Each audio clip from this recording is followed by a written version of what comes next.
Today is November 7th. Welcome to Native Calgarian. Oki, Naganago, Mekochi, Che Stokomaki. My name is Red Thunder Woman. My married English name is Michelle Robinson, and I use she and her pronouns. Native Calgarian is being recorded on the lands of the Niitsitapi, which is the Blackfoot Confederacy. The Blackfoot south of the imposed U.S.-Canadian border are the Blackfeet, and north of the border are the Siksika, Gunai, and Bagani of the Confederacy.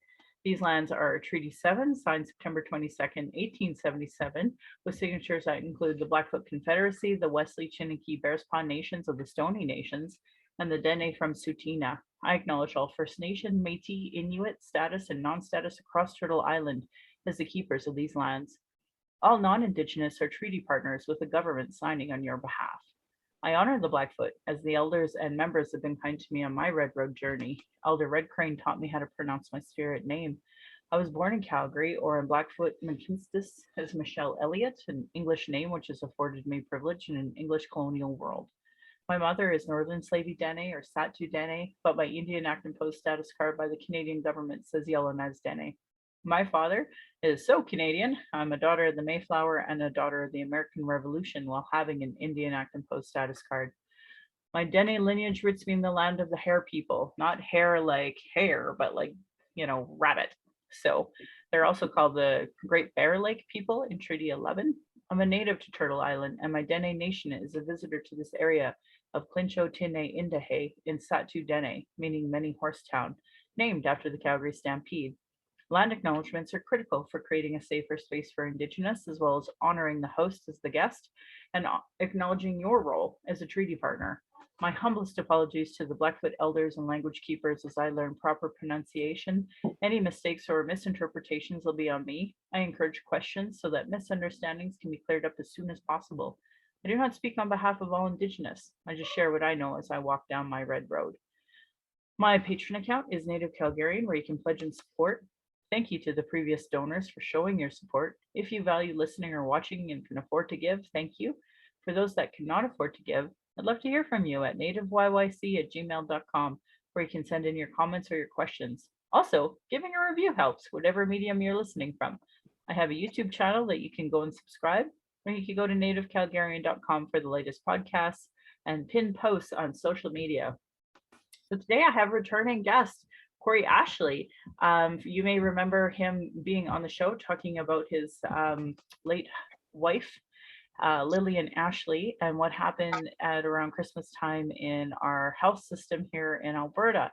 And we've had some developments, and Cory reached out, and I'm so happy to welcome you back onto the show. Thank you. You're welcome. Would you like to introduce yourself in your way? Well, not much. I am Cory Ashley. I'm 51 years old. My wife would be 41 right now.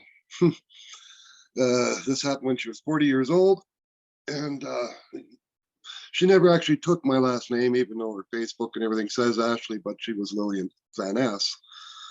And she was my life. I was hers, she was mine, and we had a life together that after years, of ups and downs, we became two of the strongest people in the world together. And unfortunately, our health system is a very unsafe, genocidal place. And no disagreements there, that's for sure. But Cory did freeze up on us and go quiet. So I'm just going to pause right here for a moment. That was kind of weird. Anyway, I don't think I'll ever look forward to another Christmas in my life. That was the night they took my wife. Now I want to put some highlights on. I want to give a kudos to the College of Physicians and Surgeons of Alberta. For the first time ever, they have included an Indigenous investigator in the investigation. There's a regular investigator, and then there's an Indigenous investigator. And I was very, very happy they did this. It's the first time ever. And after many interviews, Zoom meetings, and them having an interview with the doctor, they had to go back because of the rapid phone calls that proved some profiling. that my wife was nothing but a drug addict, which was not why she was even there, and she was not a drug addict.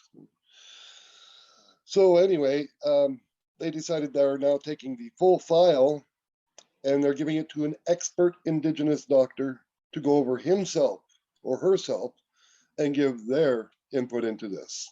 Good. So that's not one Indigenous doctor, that's two, and that is a college physicians and surgeons first. We are doing the respects. They've had elders on our Zooms. We've had the prayer in, prayer out, and I am very, very pleased with how they are doing this. It's important that they're doing it this way. Good. With respect for my family, my wife, and all Indigenous people, that they have learned that this is an important thing and an important role to take.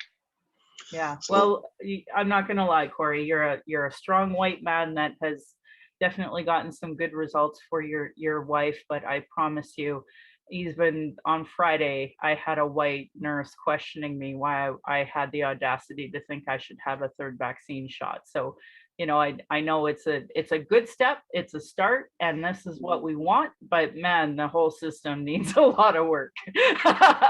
oh, I'm about to get into some of that. I can guarantee you the whole system needs some work. It's broken. It's worse than broken. It's disgusting. It's genocidal. It is, and we're seeing it everywhere. Okay, we're watching things like one of the horriblest things I've ever heard, but I knew it was true facts, was what the coroner came out with when they spoke about Joyce Hatchquan and stated if she was white, she would most likely be alive. Yeah. Now that statement it cringes me inside because it's the same as my wife. My wife was white. They would have actually worried what's going on with this woman. Yeah. But no, she's just a drug addict Indian. We don't care. And that's what they did to my wife. And my wife was not.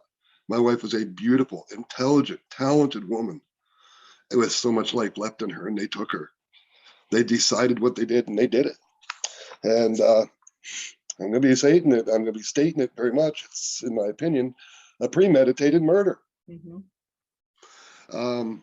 I received a letter from my wife's psychiatrist, which my wife had gone through 26, or a psychologist. She was sent to the psychologist from the psychiatrist, and she spent 26 sessions with the psychologist. Well, I asked her for any information pertaining to, Lillian's abuse, stuff like that, because I know there was racism. I know that my wife went through profiling. If you look at my page that I have, my racism, racial profiling, when will it end? It's all about the fact that there is systemic racism, racial profiling, and profiling. It covers everybody. And it's happening daily in our medical system, in our police system. It's a disgusting thing.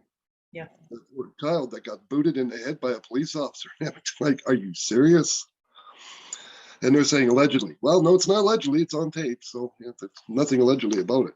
Yeah, I know. I get really annoyed with that too, where it's like you can literally see it happened. Yeah. And they're still like allegedly, because it hasn't been proven in court. Well, I'm sorry, legally is one thing, but real life, like we just call it what we see.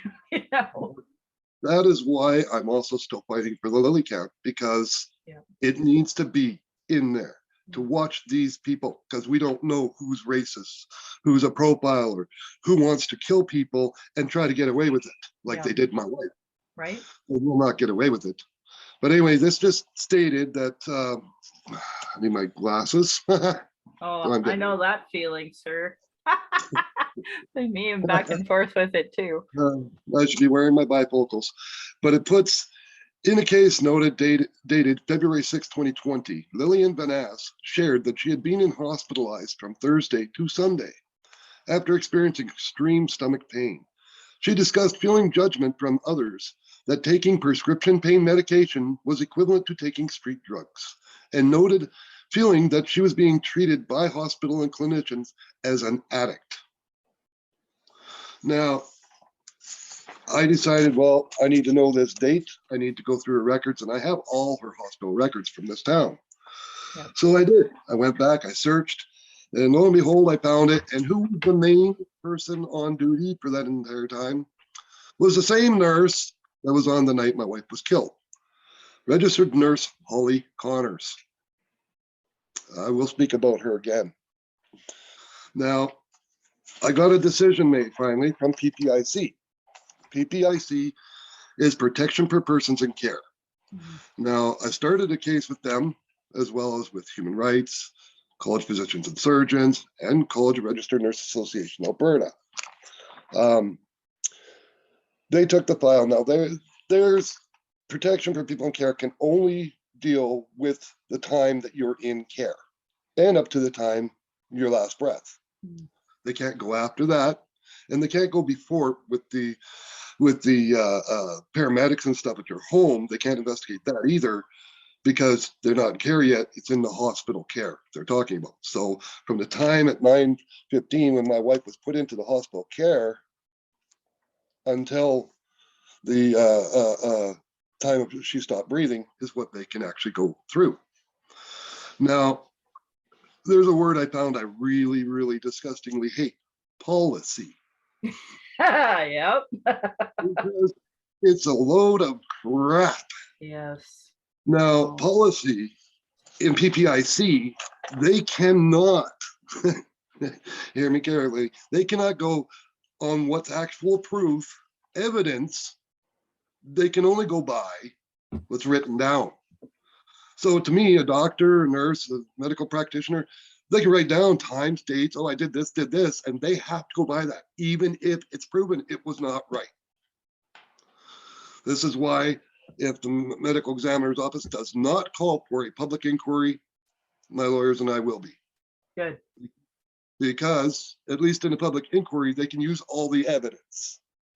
And well, the evidence will prove that the only reason the decision from PPIC was unfounded is because of the 2 times written down for vitals. Yet they have a huge list of things that nurse number 1 and the doctor both did wrong, or didn't do, or failed to do. A huge list. In fact, my PPIC decision is 22 pages long. 22 pages long. And I've got some highlighted spots in there I'm going to talk to about. But first, I'll give you guys, I want to read you a quick short letter. It was my first response to the PPIC letter. Okay. When I read the decision, I wrote this up in fast short term because I was not happy. I was a little PO'd. Yeah. And I talked to the lawyer and he says, "Don't worry, it's piecing together." He goes, "Yes, it would have been better if it said founded." He says, "But they're limited what they can do when things are written down because of policy." Again, back to that awful word. Oh God, I hate it because it's such a load of crap. And I'm sorry, if you want policy like this, then you got to change it, because if they could use the evidence, 100% would have been founded. 100% they can see the nurse killed my wife, along with 2 others that did nothing to stop it. A doctor and nurse number 2. So anyway, I wrote in the response here. Are you ready? Yeah. Okay. I would like to make a statement about this decision. First, they do say it is unfounded, but with a long list of nurse number 1's failings, and as well as with a part of the doctor's failings. However, if they did state founded, then that would mean the nurse and doctor were responsible for my wife's death. And they also state they can't do that. PPIC can't do that. They can't state that, oh, they did it, they killed her. So the other major part I have an issue with is they can only go by what is documented, and the times documented as well.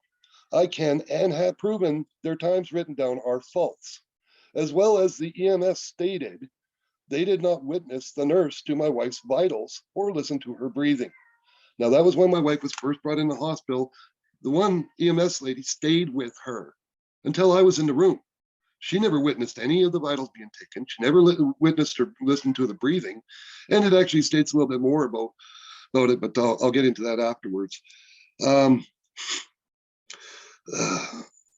Now, EMS says this form was exactly the opposite of what EMS had stressed. Now, that's the Emergency Department Nursing Assessment Treatment Record Form, which is where she did her first vitals that she didn't actually do, because she wrote down what she wanted. Right. My wife, my video proves my wife was in, major emergency need. She needed medical attention. Right. The nurse wrote her up as she's in perfect shape. Nothing wrong with her. skin color, breathing, everything was perfect, strength, eye color, nothing was wrong with her at all. But EMS is like, there's something majorly wrong with this woman, and she's got decreased breathing on the right side, but they didn't even listen to check it out. Oh, I'm EMS sorry. thinks that in the response investigation from PPIC. So no, that wasn't just EMS that had assessed my wife, because I also had a friend here for Christmas. He witnessed what was going on. I witnessed it, and my video recorder. I recorded what was going on with my wife. She was not doing good. So her medical situation was totally ignored by nurse number one and the doctor. The PPIC were able to actually use the evidence that was given and not just go by what the nurse had written down. They would have found it as well. My wife never had any vitals taken at 11:19 as written down. I was with my wife, and they never came in the room. They never took those vitals. So the only conclusion is those vitals written down were also fabricated. I am hoping a public inquiry will be requested by the medical examiner, but if not, I will be requesting one with my lawyers, as I stated, because I have been informed that they can go by the facts and not just by what is written down because of policy. And then Cory, I'm just gonna tell you, like, I know exactly this problem. When I gave birth to my daughter and I said this was problematic, honestly, it was like, it was not worth going through this entire process, and they did not care. And racism wasn't even an option to have on the table. So, you know, I understand your frustration, and I know exactly how these doctors and nurses in Alberta get away with hiding their awful, dirty deeds under the, you know, premise of policy. So I just want you to feel very validated in what you're telling me as just a person who's gone through the stupid system, let alone, you know, you actually have a lawyer and you're going through this, and like, hats off to you for doing it. well, I recently found out that what's it called? Malpractice and mistreatment like this, 0.36% get something out of it. 0.36% of the cases brought forth. Now, that's not even 1%. Well, Cory, honestly, wanted to have more children, but after what we went through, there was no way. We ended up getting midwifery funded, but it's not okay. Like, I should have had more children, and I never did, because there's no way I could go through this stupid system the way it was. Look at the Halacia baby in Kitimat. That baby should have been born. It was 2 weeks overdue. The mother was leaking amniotic fluid, and the hospital turned her away. The ambulance people wouldn't help give a ride to the next hospital in another town. They got there. There was still a beat, still a heartbeat of that baby. They wiped off the little heartbeat monitor and said, "Oh, your baby's dead." Now, I know a lot about that story. Sorry. Apparently, my finger went a hole there, but I know a lot about that story because I've been investigating a lot of stories. Yeah. And a lot of people, what they're going through. Oh, come on, you stupid phone. And I think it's disgusting that, these doctors and nurses can get away with this and think it's okay to kill people. Yeah, no, and they've never had accountability. No matter how many times we talk about it, there's no accountability. How about this is a baby that's 2 weeks overdue, ready to pop out, and it states in their law, you have to do an automatic C-section. This has to happen now. They told her to get away. She was Indigenous. They lost that baby. And, the grandmother, that was going to be her first grandchild. It's disgusting. Yeah, they don't want to have Indigenous babies. I know. It's awful. It's happening across Canada. It's happening in the States. It's happening around the world in many places. Yep. And it needs to stop. This genocide, the residential school, everything that's coming out now. You just paused. I don't know if to pause. Okay, didn't pause the video. So anyway, the basic thing was, they're calling my wife a drug addict, even though it's prescription drugs. And my wife was not a drug addict. She went in there because she had breathing issues. Now, even if she was a drug addict, say she was a junkie, she still has the given right for health care. Yep, in theory. That's just it. It's in theory. Yeah. Now, how is it in theory? It should not be in theory. It should be reality for everybody, but they don't, and it's disgusting. Um, okay, this is PPIC. I will show that this is PPIC, just so everybody can see it. This is their 22 pages. I have some highlighted things I want to touch base on for a reason. First thing under the description, they explain, we're PPIC, we have to go by Section 15 of the Person Protection Act, SA 2009, CP-29.1, the Act, regarding allegations of abuse. Now, under allegations, it was alleged that on or about the 25th, 26th December 2020, unknown staff failed to assess, monitor, and seek treatment for a client. The client subsequently stopped breathing. Yeah. Then it says, note, the protection for persons in care does not allow an investigation of abuse to pronounce on a cause of death, determine the circumstance of death, or attribute fault as to the cause of death. Now, if you understand what that means, they can't say, oh my God, yeah, they did kill him. Yeah, beyond doubt. Same as our medical examiners can't do here in Alberta, like the coroners can do in Quebec.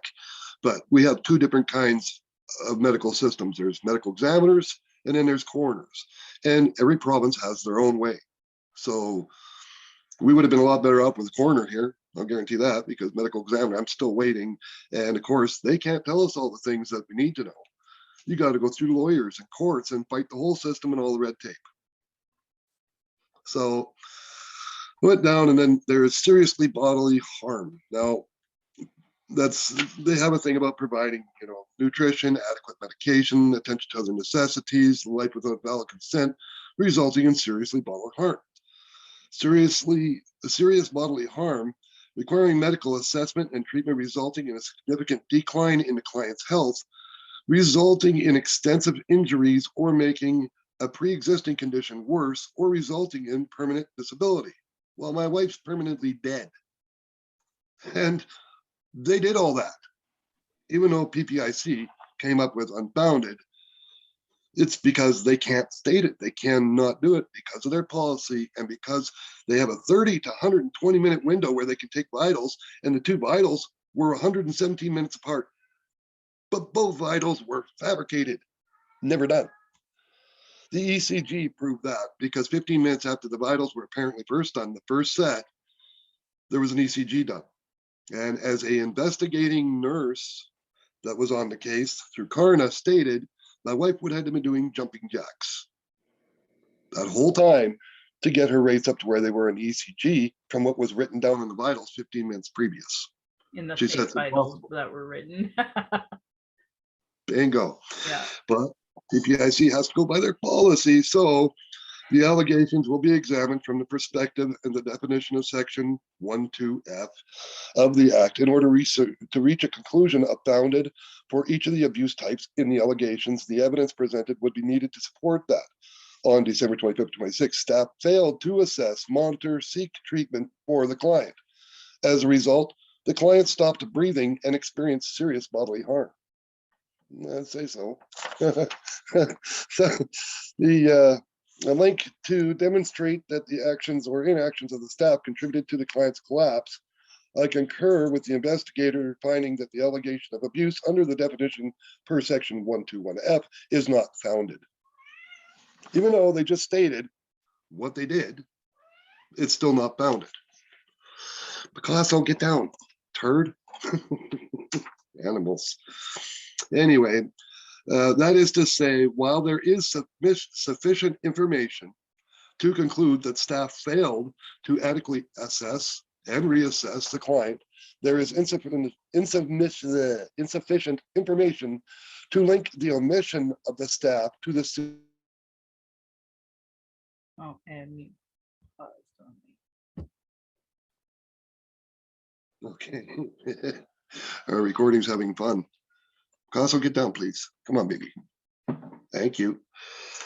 So when I'm reading that, I was really upset about it, because I'm thinking, how can they have it unfounded when they know there's a massive amount? That's when I found out about, because of the policy, they have to go with what is written. And I said, that's not right though. It's not true. You know, I had two in-person meetings with the investigator from PPIC. And I stressed to her that neither of those vitals were ever taken. They were lies, they're false. Yeah. And she said, yeah, but we have to go by those times. We have no choice. I proved her the times were faked. I proved her all this. And she goes, but we still have to go by what is written because of our policy. Yeah. What kind of bullcrap is that? Well, it's what has protected them since Alberta started being a province in 1905, and it's what's protected them since they were, given health care. I wish that folks who claim to care about Indigenous inclusion and issues of racism and solving these issues, like, I don't know how they are so blind to see how their own policies are absolutely tying the hands of any solutions getting done. And I mean, I'm looking at the National Inquiry report. I'm looking at the TRC report. I'm looking at we have a healing foundation, and I have books from them. Like, the solutions have always been there, and this isn't including the Royal Commission on Aboriginal Peoples.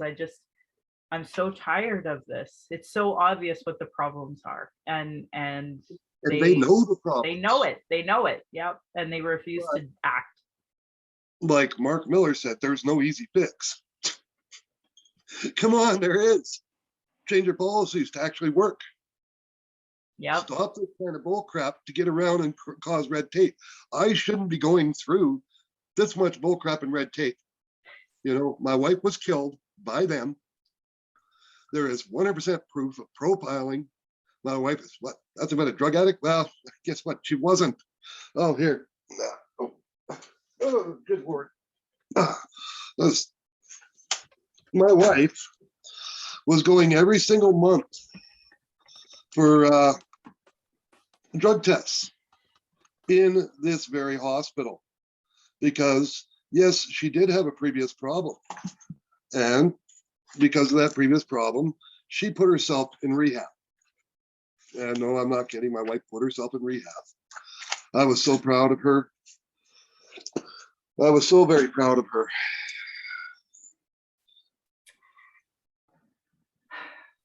Notice the dates. Yeah. And my wife went in that hospital almost every single month for a P test. She was not a drug addict. She passed with flying colors every time. But in their opinion, she's still not but a drug addict, even though it's prescription drug she's on. To help with the amount of serious pain she was in, as well as to help alleviate her ever going back onto opiates. That's how they work it. There's two different programs, Suboxone and methadone. Suboxone was not working. My wife was still in major pain, as well as she started having swelling legs and issues from the medications. So our physician changed her to the methadone program instead, and he watched her. She was not on a major dose, 27.5, and that was 17.5 in the morning, 10 at night to sleep. Once in a while, she took extras. That month, she had a really hard month, and it was our third month. She was going in for an update, which the doctor was going to bump her up. I've already spoken to the doctor, and he said, well, yeah, she would have been bumped up this month and that, and we knew, he goes, with the amount of pain she was in last month, because she went to the hospital, she was seen by another doctor who treated her with respect, Dr. Fortna, and then she had to go for an ultrasound because of the amount of pain she was in. So yeah, she used a few extra, but she only ran out a few days before the end of the month. So it wasn't like, she's not, oh my God, I'm going to gobble all these up and be done in a couple of days. No, she did her best to stretch them out. And all I had to do is get a hold of my doctor. We could have gone in a couple of days early, but she ended up in the hospital and this happened. So I'm so sorry, Cory, because like regularly I talk about the issues that we're having with harm reduction and such, and you actually just inadvertently actually discussed a lot of the problems for those who even do have access. So I thank you for sharing all that. It's sorry, there's so many ways we can fix this, Yeah. but until our provincial government smartens up, and unfortunately it's provincial because I took my petition to the federal government for a lily cam, and provincial preview, because hospitals are mandated by your province. Even though this is also a First Nation issue, and even her own band is involved, and this is like back to Jordan's principle, everybody passing the buck, and now we have a dead Indigenous woman, and this this is the bureaucracy of Canada that's allowed a genocide, and it continues every day, and they get away with going, I'm just hiding behind my policy. Meanwhile, we fucking die.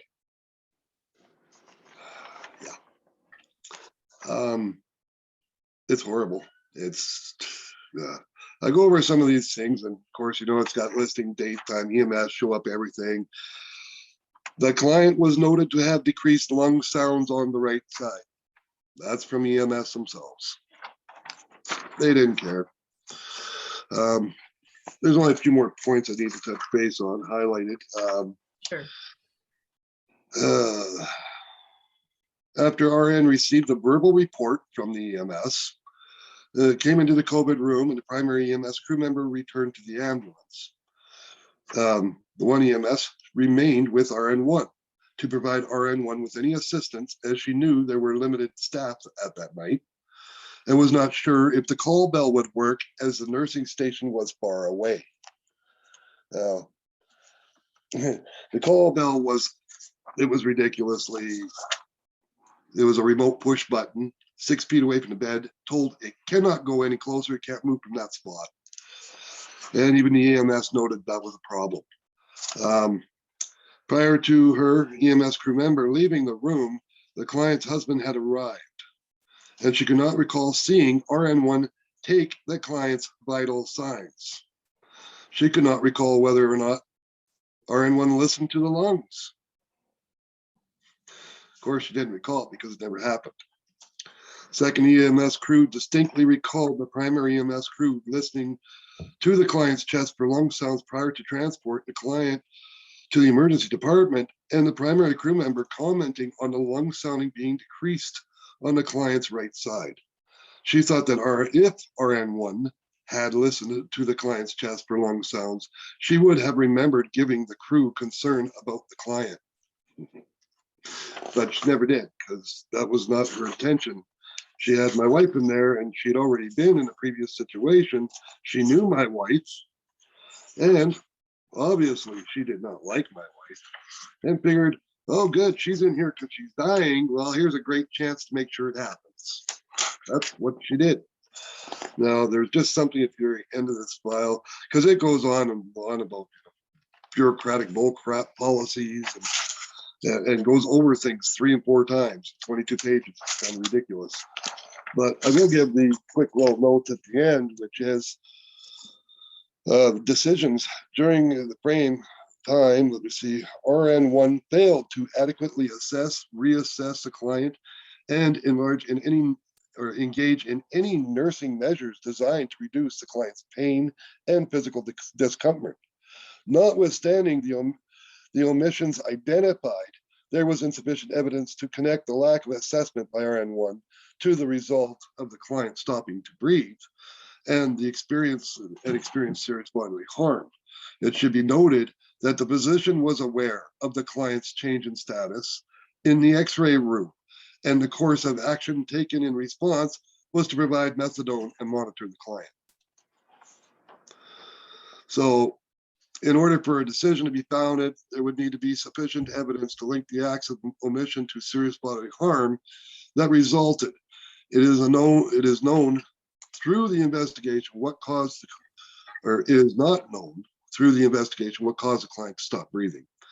PPIC does not make a determination on circumstances of death or attributes fault as to the cause of death. This determination is left to the appropriate authorities, including the medical examiner, which I already know the medical examiner can't do that because they told me. So it's up to police and lawyers. And there's another thing, GIS. I did get the case taken away from Hannah Police.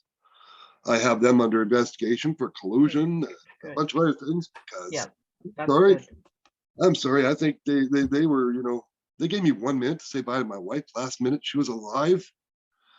And this police officer thinks, it was great. He didn't even listen to me. Everything it's deceased. I was not videoing anymore. I was trying to protect my wife. They even put in here, which kind of confused me. that my wife was on her own protection, everything. Well, no, I was her medically signed medical advocate. That's never marked out. I gave them the paperwork and showed it to them. Yeah. And I said, here, you can have a copy. But they wrote down that she was of her own medical, which is bull crap right there. So PPIC just Oh no. Well, you mean they're protected through policy?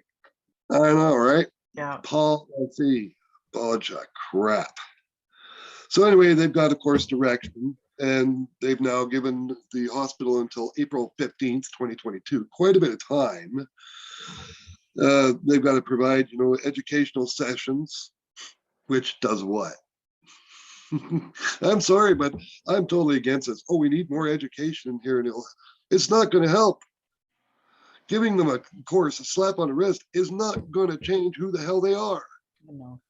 The only way we can change that is to watch them 24/7.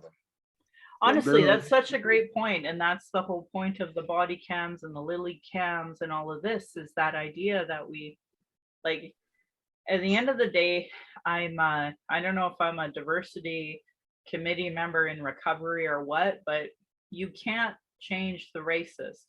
You just can't. The bias is so ingrained, and of course, I don't blame people for wanting to abolish systems completely, because you can't change these racists. But I really think, like you said, the only way to really have a protection is to have some kind of camera.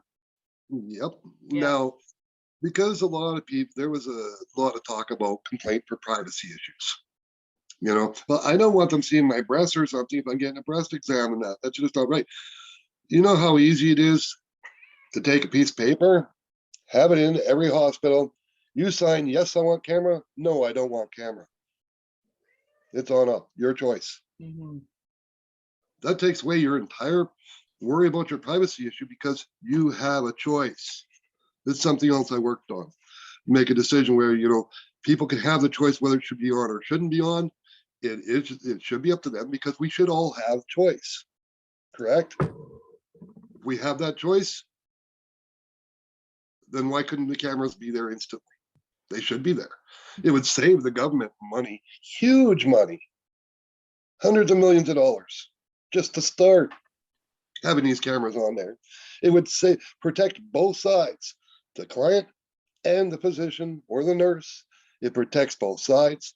It will protect a lot of things, where people make false statements to take them to court for malpractice when it didn't really happen. Well, now we have cameras. They need to be in there. They need to be there to protect the people. And the doctor shouldn't have a choice whether they have it on or not. It is up to us whether it should be on or not. Sure.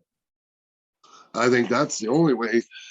That will definitely alleviate to have it 24/7 on, but I still think that would be the better way. Yeah. And there is a lot of things coming out now, because we are watched 24/7. People don't get it. You're being watched. Yeah. You're being watched on your phones, your computers. You're walking in a mall. You're being filmed. Yep. And people are worried about this when they don't realize that this is the age of technology. And technology means we're being watched 24/7. Yeah. My own house security cameras.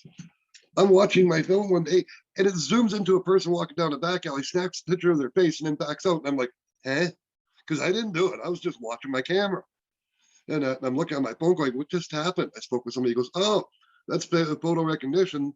The government's in your cameras. They're high, right? I said, yeah, they're online cameras, so everything goes to the cloud. He goes, well, they just took power of your camera because they obviously needed to see that person's face. Now I was like, well, I didn't know that, but I still like my cameras because they're very wicked. So security wise, I got to keep them. Anyway, they went through all the course of the decisions they came up with. Direction: take immediate steps to ensure a registered nurse, one, receive a full performance review, and based on that review, take all necessary and appropriate steps to address RN number one's identified performance deficiencies. Provide documentation, including the RN1 received a full performance review, and provide documentation, the steps that have been taken to address any identified performance deficiencies. Review and update, create non-alleged present policies and procedures related to the patient's transportation and diagnostics procedures, because of course they forced my wife to walk down to the lab instead of getting a wheelchair that was just a few feet away. She collapsed Yeah. in the lab. We didn't know about that, but then apparently somebody came out and one nurse and said, my wife had collapsed in the lab. And that was right around 10 o'clock, just before 10 o'clock, before she came back to me, when they were trying to get her to have an x-ray. She was, I'm too weak, I can't stand. She was on the floor and she was hardly breathing. And the doctor knew it, witnessed it. The nurses witnessed it. The one nurse said, there's a problem. Shut your mouth. Don't worry about it. Stand her up, get that x-ray, send her back to the room. Security guard brought her back in a wheelchair. So they came up with 4 things. There originally was only 3. Now they've come up with 4, which is kind of cool. But yeah, they got to go and take steps to review the emergency department nursing and assessment treatment record form for documenting clients' vital signs. Based on the review, take the necessary steps to revise and update the form to be consistent with the facility definition of a complete vital signs. There's nothing wrong with the forms. The problem is she lied about it all. She fabricated the whole damn form, and she failed to actually do vitals in any part of it. The ECG proved that at the beginning, and me standing in a room with my wife until just before 12 when I was removed by police, when nobody came in there to help my wife, nobody came in to do vitals. The doctor didn't talk to her at 11:19, and the nurse never took vitals then. Now, if they could use that actual evidence that these vitals weren't taken, 100% PPIC would have had to say found it. They would have had no choice but to say found it. Yeah. But because they're written down and the nurse knew she had 120 minutes, within 117, she wrote a second set of fake vitals. Now, we know, of course, there's going to be a bunch of things. They got to go through all this and they got to sign, okay, Cory, we're PPIC, we finalized it. And of course, they could still argue with it. The nurses could argue with it.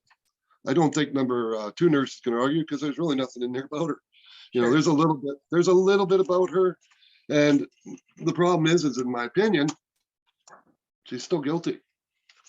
Nurse number 2 had 6 other clients she take care of or and assisting with this one, but nurse number 1 had nobody else. There was no emergency patients that night. So the second nurse, she was taking care of other people that were already in the hospital, 6 of them, and then assisting nurse number 1 when needing. And that's when, of course, she knew what was happening. She knew what happened when she came in that room, which I would love to hear her words when she showed up in that room at 12:59 and my wife's face down on a bed with nurse number 2 or nurse number 1 standing over her. So what happened? My wife just like that, less than an hour of me being out of there and she's cardiac arrest and she stopped breathing, no heartbeat, no nothing. And nurse 1 was left alone with her for 26 minutes. So I'd like to read this statement. It is my statement. I have sent it to lawyers, media, Karna, college physician surgeons, human rights. They all got this statement because this is what I believe in my heart. This is what I have come up with after PPIC's decision. And of course, policy sucks. To whom it may concern. I am Cory Ashley, on December 25th, 26th, 2020. My wife's life was taken from her. She was brought into the emergency room in Hanna, Alberta, where we live, and she came home in a box transformed into ashes. This past week, I got a finalized decision from PPIC, Protection for People in Care, and I was very disappointed in a couple of their decisions. First, there is a part where it says unfounded, and it would be founded if they could use the truth and not go by what is written. However, according to the people at PPIC, they can only go by what is written, even if they know it is not true. This is because of their policy. Tell me something is not wrong with their policy. When you have the truth in your face, you should be able to use that truth for a decision so important. How can you have justice if you follow the lies blindly? Secondly, the truth that would have made this founded are the facts of the vitals being taken and the times allotted for these vitals to be taken. The first vitals that nurse apparently took were between 21:20 hours and 21:30 hours. The paramedic stayed with my wife and the nurse And in her statement, she never saw the nurse take these vitals or listen to her breathing. The results written down were all fabricated by the nurse because she never actually took those vitals. There are many things that prove these vitals were never taken. First, 12 minutes after these vitals were supposedly taken, they did an ECG on my wife, and the results proved beyond doubt that the apparent ones the nurse had taken could not be true, unless my wife was doing jumping jacks the whole time, and my wife could barely move, and she was not doing jumping jacks. Yet the results from the ECG prove this was fabricated vitals taken from the nurse who never took any vitals. She just wrote down what she wanted to. The paramedic statement and my statement, my friend who was visiting for Christmas, plus my video and the 4-page emergency, my video, the 4-page emergency department nursing assessment and treatment record form was completely falsified by nurse number 1, Holly Connors. During 2 interviews with PPIC investigator Terry Davis, I stressed to her that the form was fabricated. And I also stressed that most of the times written down were also fabricated. She said, we can only go by what is documented. And I said, how does that make any sense when you have the evidence it was fabricated? She explained, it is policy. And I am sick and tired of hearing it is policy. Because that means doctors, nurses, and medical staff can write down what they want, true or false, and they can only go by those statements. And I see. Okay, can you just repeat that last bit there, Cory? We lost you just for a second. Yeah. Okay, I'll just start right here because where I go, I am sick and tired.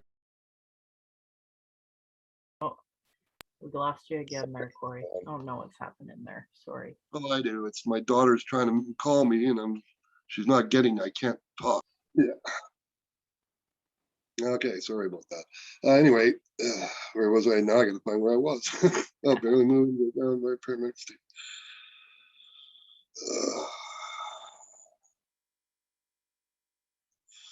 Boy, oh boy, I'll tell you, I lose spot easy. Fabricated by nurse. Okay, during PTSD. Okay. She explained it as policy, and I'm sick of hearing policy because that means doctors, nurses, and medical staff can write what they want, true or false, and they can only go by those written statements. There's something majorly wrong with our system and policies need to be fixed. If they could use all the facts in front of them, then the decision would have to be founded, and I would not have to jump through more red tape when I'm already in so much pain from what they did to my wife and myself. I have no choice but to fight even harder to get the actual evidence used as it should be. My wife was taken only once from the room, and that was around 21:40, and she was returned to the room around 22:03. Yet the times written down through the night do not match this at all. And in times it states at 21:42, the EPG was taken, and that time is correct. Then at 21:55, Dr. Hammond arrived at the hospital, and that time is also correct. It is the next time where I have some major issues. It says, patient done an x-ray at 2300 hours. Well, that's 11 o'clock.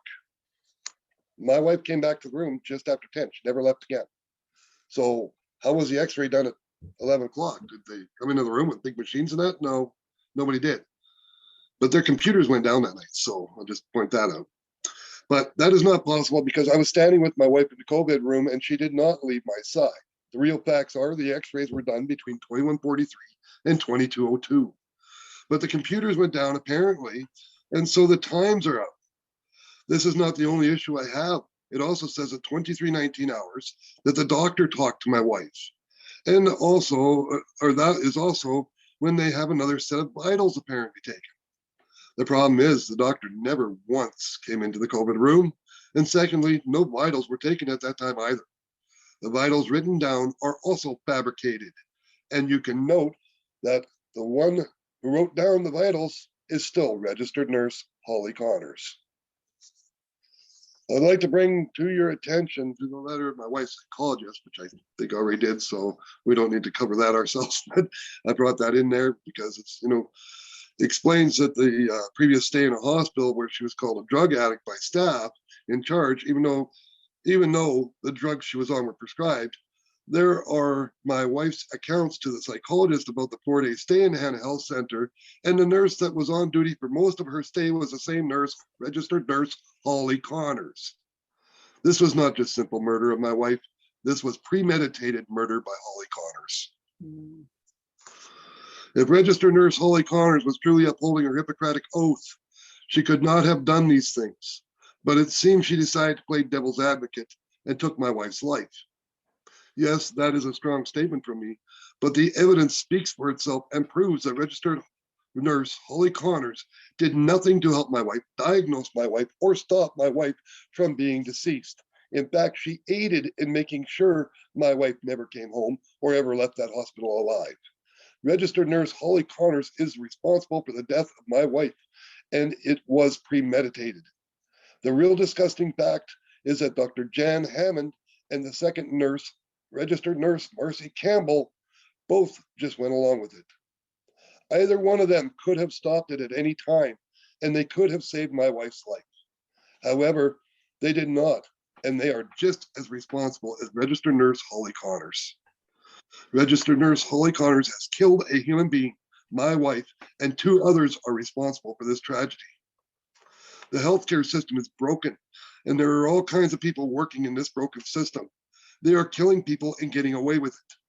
When are we going to have a safe medical system where people feel safe going to and are not worried for their lives? The healthcare system is where people go when they are in medical need of a professional to save their lives, only to come up against someone like registered nurse Holly Connors, who only wants you dead, and other professional medical people that just go along with killing you. It is time for justice for my wife and for many others. Our medical system is committing genocide and getting away with most of it. It is time to stop these types of people from having free range to kill whom they choose and to save whom they choose. The Hippocratic Oath does not give them this right, but it does seem policy can, if overlooked and not fought against.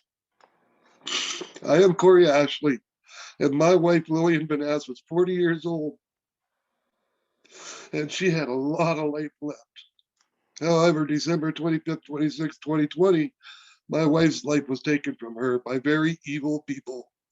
People that we are supposed to trust with our lives, and then they either play God or devil's advocate, and they choose what happens next. We need to stop this. No training course or slap on the wrist is going to change it. These people need to be watched 24/7 to make sure they can't do this to anyone ever again. There are some great doctors out there. There are some great nurses, medical professionals out there. And then there are some evil ones with agendas that are killing people. How can we just sit by and allow them to keep doing this, doing what they are doing? We can't. And something has to stop this now.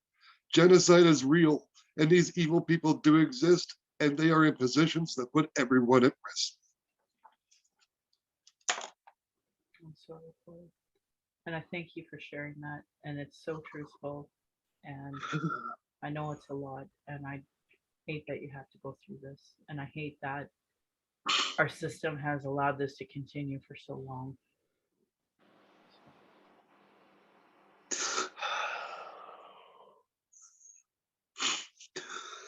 As long as there is policy, that is a disgusting, broken policy, it's never going to change. Yes.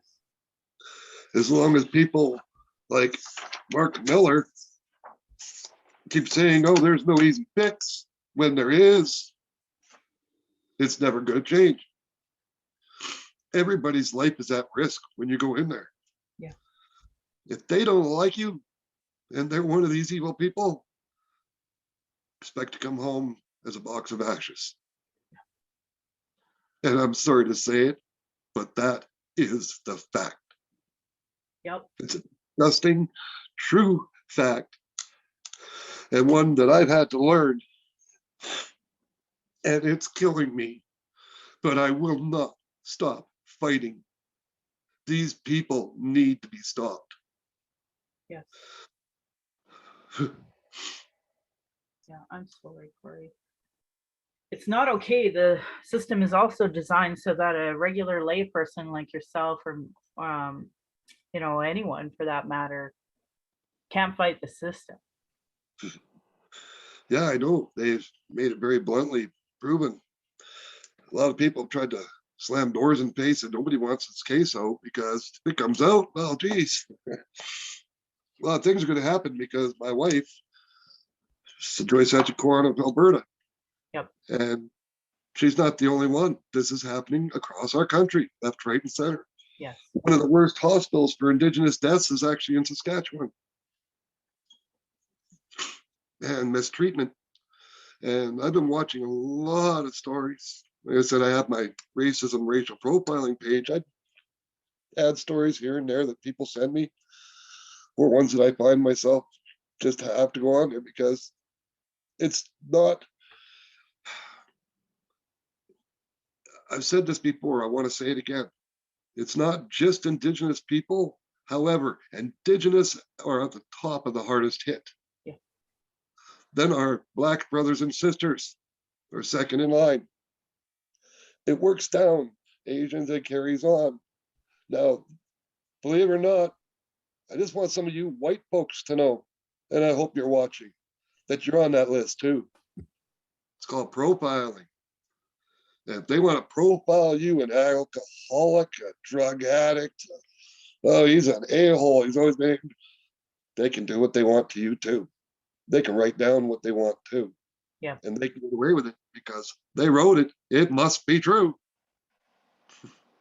It's not, but it must be. I am absolutely disgusted in everything I've had to go through, all this fighting I'm having to do. And if you looked around me on the floor, you would see hundreds of papers, because I started going through things again today that I've been working, trying to get a hold of certain groups that might be able to help aid in my fight, because I'm doing this alone and fighting this myself. Yes, I have lawyers that I talk to. Yes, there's other people. It's a fight that needs a lot of backing.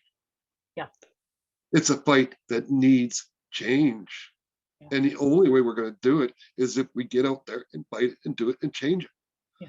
Get rid of these policies, take on the health ministers.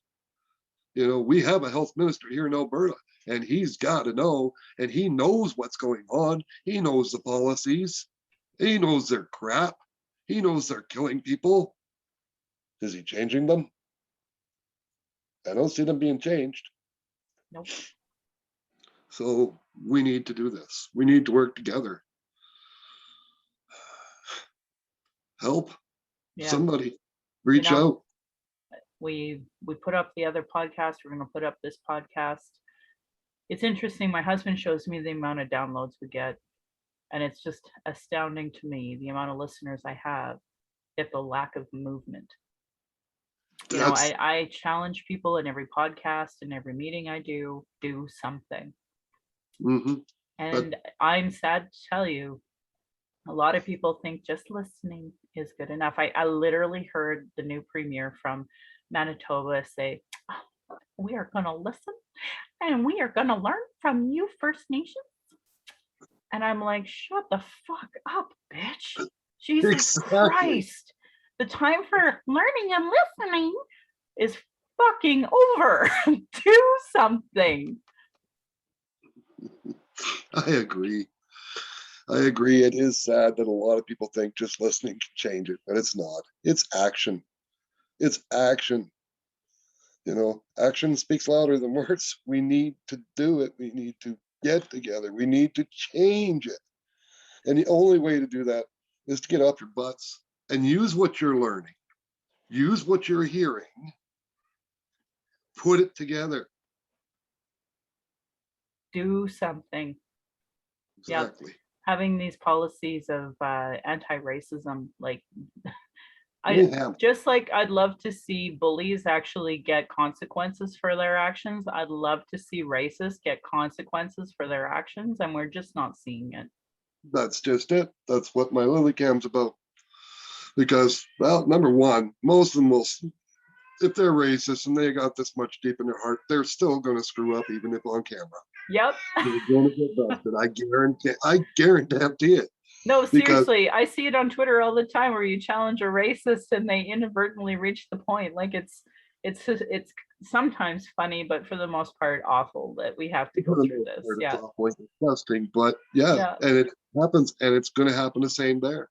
Yeah. And that's the only way, we're going to weed out the bad ones. This is why police have been starting to get on cameras. Of course, we don't have them all with cameras yet. It's slowly filtering through the system. Eventually, we'll have police that can't go and kick a kid in the head for no reason. Like what was running through that cop's head? Obviously, I hate natives. That's what was running through his head. And you know what? That's exact. It is shocking to me how many people just hate people of color and just use that as a reason to be as awful as they possibly can be. I never understood racism. I never did, because I'm not a racist person. I grew up, Chief Dan George, he was an idol to me. I sat beside that man doing bellow drums. A white man on a reserve with all the bellow stuff and that. I'm like, but no, they all treated me with respect. I didn't have anybody hate on me or beat me up, even though I was under his wing, but they took me out. They took me trapping. They took me fishing, netting. I learned so much. And it was, to me, it was, these are humans, but my mom was not racist. I grew up with my mom, and she taught me to love everybody equally. I did. Now I'm 51. I love lots of people, but I hate a lot of people too. Yeah, I hate I am too. Disgusted with this racist world. The things that I'm seeing they can do to people, our systems, how broken they are, our policing, our medical, our political, are all so broken. Come on, people, help me, help you. Let's work together. I'm pretty positive she'll attach my email to this. If you got the balls, email me. Yep. Say, let's do something. Yep. Before this happens to you, your wife, your husband, your children, because I'll tell you, it can happen to any one of us. Yep. Doesn't matter if you're First Nations or if you're the little white boy down on the corner. And that's the sad, honest to God fact. Like I said, it goes in order from highest to lowest. And sure, white are the least at risk. We're still at risk, but we are the least at risk. I've been profiled myself, a drug addict, because I've been on pills since 2011 because of my spine. And I've been on pills, started off Percocet, went oxycodone, now it's Oxyneo. I was instantly, when I came to this hospital in this town, I was treated like crap by 2 doctors, taken on by the second one, but he's still, yeah, well, you're going to be getting off that stuff. I said, there's nothing else that works. I said, we spent years testing, trying all sorts of meds. I said, this helps me deal with life daily. Now, of course, I'm suffering like a son of a gun because I'm trying to take care of my home, my animals, my bills, everything. And my pain level is now way up there. My doctor can't do anything because he bumped me up just before this happened. And with my wife here, she was my caregiver. She took care of me. She helped. The house was cleaned by my wife. And I took out the garbages. I did the cat litters, and I do laundry. And, that was still a heavy, heavy list for me. Now I do everything. And I love my animals. Of course, I can't get rid of them because she would kick my butt from the other side. Trust me. Well, they help us. Like I'm a big believer when your animals come up to you, while even during these Zooms, they know you're distressed and they want to comfort you, I know, I got them sitting on the table right beside me. We seen your pupper looking over your shoulder too when your camera fell. Like Cory, we know what you're going through, and I just don't want to underestimate it. And I'm grateful you came on the show to give us an update since this report has come out, and just know that it, this the irony of people not helping you, not seeing you as doing the work that really should be being done. And her band is trying to do some work behind the scene, but not like you. So like I really appreciate what you're doing, because it's bigger than just Lily. It's everyone. Like Way bigger than we just we Lily. need these changes, just the way Velvet Martin made Samantha's Law, just the way you are trying to make Lily Cams. Like this is helping everyone, and I just really appreciate the work that you're trying to do here. So thank you for doing the work, but also like being willing to share it here and telling everybody what you're doing, because I think this is like people need to know, and they need to know you need help too. Like we all are in this together, yet somehow people have the luxury of only listening to somebody else's journey instead of doing the work. Hmm.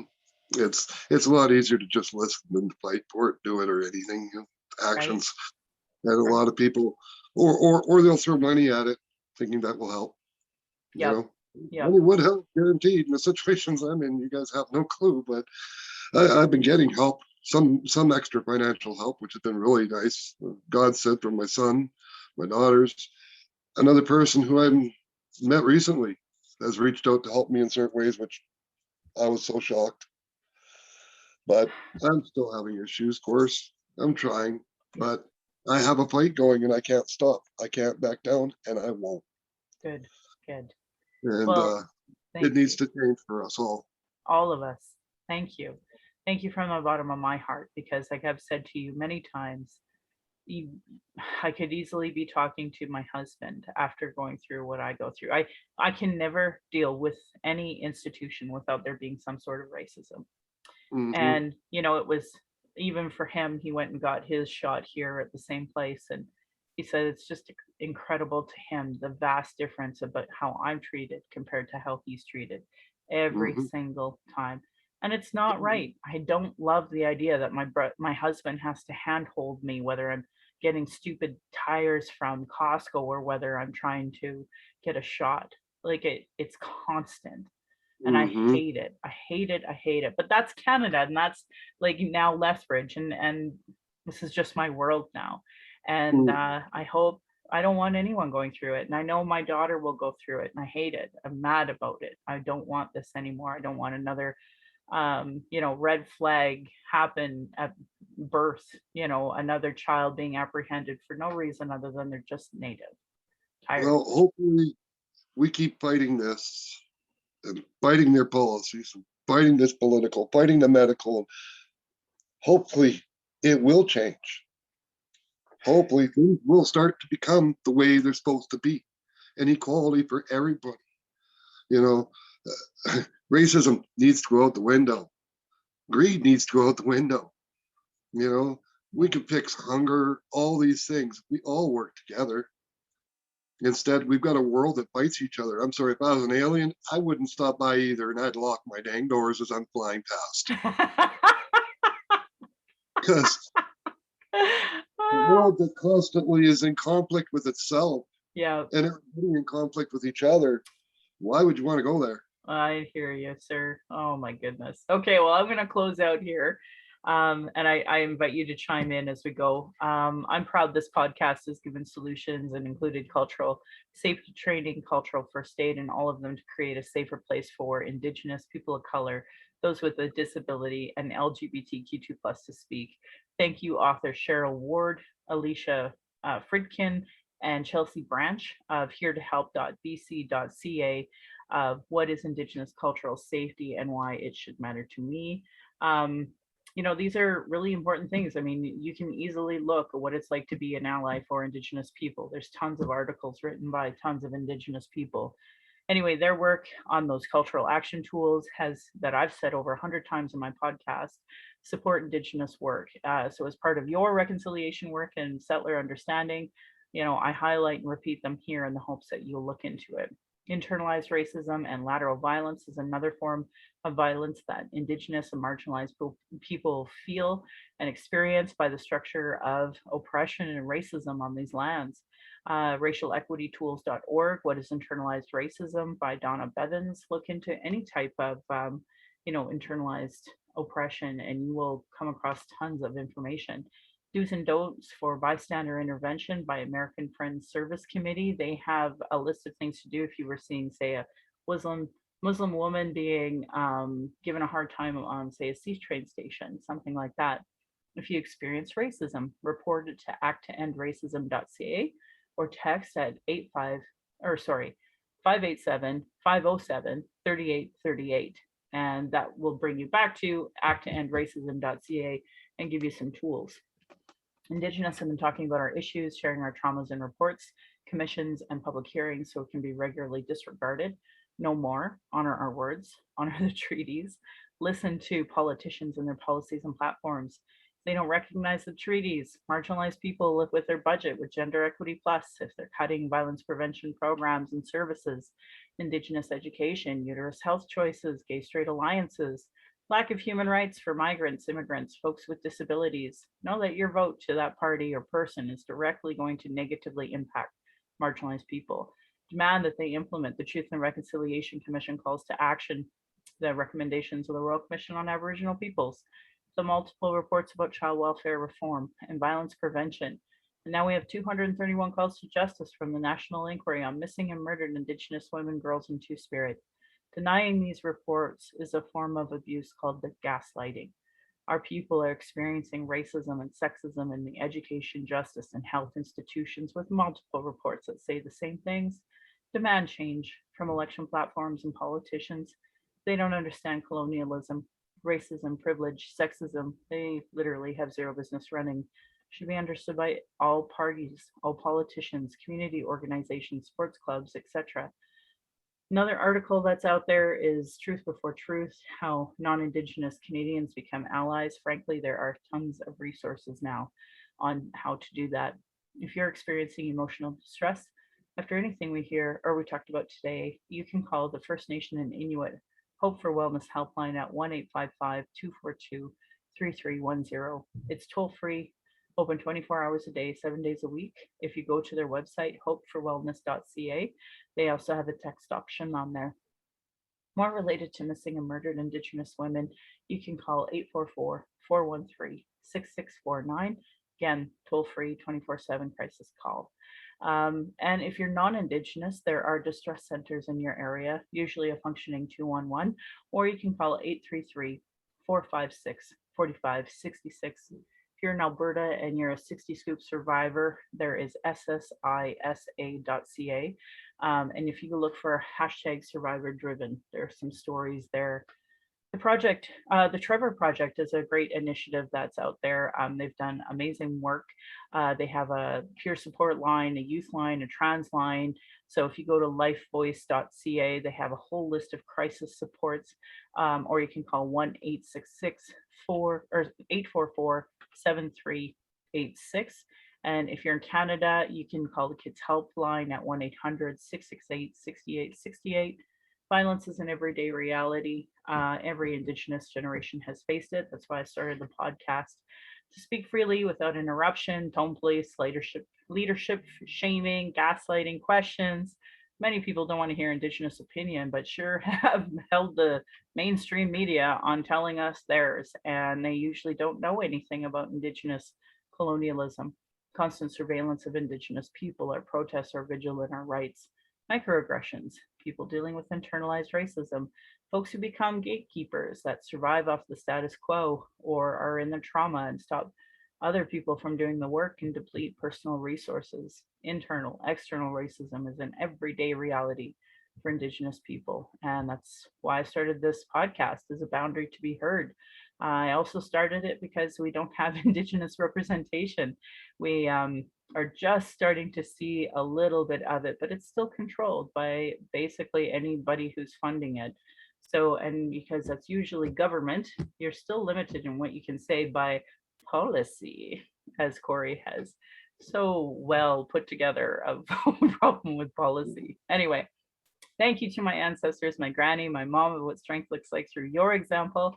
I want to thank my dad for teaching me to be strong and blunt, my stepmom for showing me what a proud culture is through her Austrian family and roots and teaching me to be a proud Calgarian. It is through her I am a proud Calgarian, second generation. But for other folks, I highly recommend don't say you're a native whatever unless you're actually native. Anyway, thank you, Darcy, for producing and editing this show, on top of being my husband, my childhood friend, the father of our child, and my support down the road of the Red Road. He's witnessed decades of racism and sexism. And to our child, who we are blessed to learn from daily, we are honored you chose us. You give me daily accountability to be a better and stronger person. And I just hope my daughter and my family will be proud in the future of us trying to discuss these issues. My Patron account is Native Calgarian, where you can pledge and support. Thank you, previous donors, for showing your support. If you value listening or watching and can afford to give, thank you. To those that cannot afford to give, I'd love to hear from you at nativeyyc@gmail.com, where you can send in your comments or your questions. I also have a YouTube channel that you can go and subscribe, and you can go to nativecalgary.com for the latest podcasts. And if you go to my social media, it's usually the pinned post. So I want to end by giving side eye to those Calgary rabbits. You're lucky I'm not your dish. And my beautiful cousin would respond, or you'd be in my dish. Thank you for listening.